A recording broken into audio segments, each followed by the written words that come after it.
Originally it wasn't going to be Porthcurno, it was going to be Falmouth. But the cables were very, very expensive to make, and the company was very conscious of the fact that any break in the cable meant the communication went down, and being a hard-nosed corporation, that meant they'd lost revenue, they lost income. They charged for every message that was sent, so if you couldn't send a message, they didn't get any money coming in. So they were slightly concerned that Falmouth, all the boats there and the navy and the fleets, there was great danger of the cables being damaged.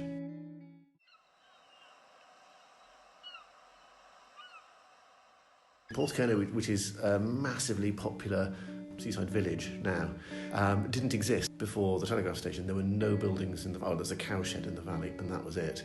And then the decision was made to run the first continental telegraph cable from Porthcurno. So the cable company, which was then the Falmouth Telegraph Company, built their first buildings here. Their first building was Zodiac House, which is the large white building opposite the tennis courts, which visitors to Porthcurno will be familiar with. That was built in 1870, and it housed the first telegraph station and the staff quarters.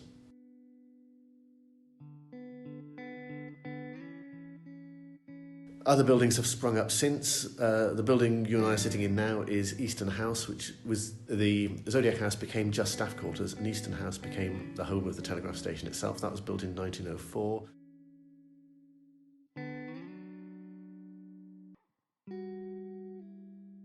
The Cable House, which is down on the beach, a very small hut, it is the only building of its type left in the world with all its original cables still in it. This is where the 14 international cables that ran into Porthcurno came up under the sand and terminated in the cable hut, and then they ran from there. There were connections from there up to Eastern House and the telegraph station. That was built in the early 20th century, so sort of the 1910s.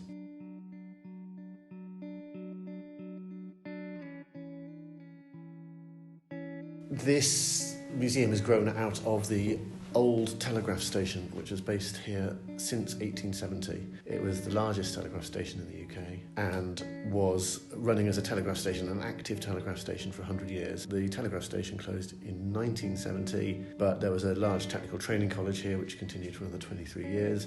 And when that closed, some of the staff who worked there realised that they'd got a wealth of experience and knowledge and some genuinely internationally important equipment which they felt should be preserved, ideally for show for the public. So they started collecting things, saving things from being thrown away, and started a very rudimentary museum on the back of that.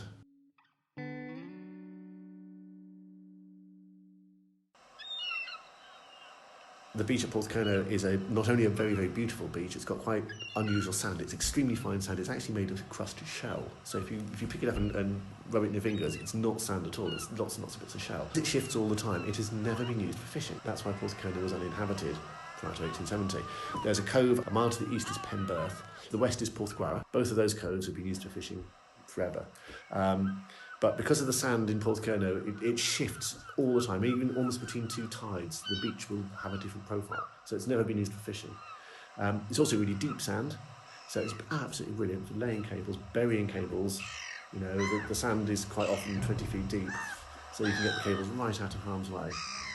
So Porthcurno was just the obvious place, and there was plenty of land to build a cable station. It wasn't a populated place, so they bought land off the local farmer. It's nice that now, you know, Porthcurno gets hundreds of thousands of visitors every year, and they mostly come to sit on the beach and they're unaware of what they're sitting over and what's underneath them.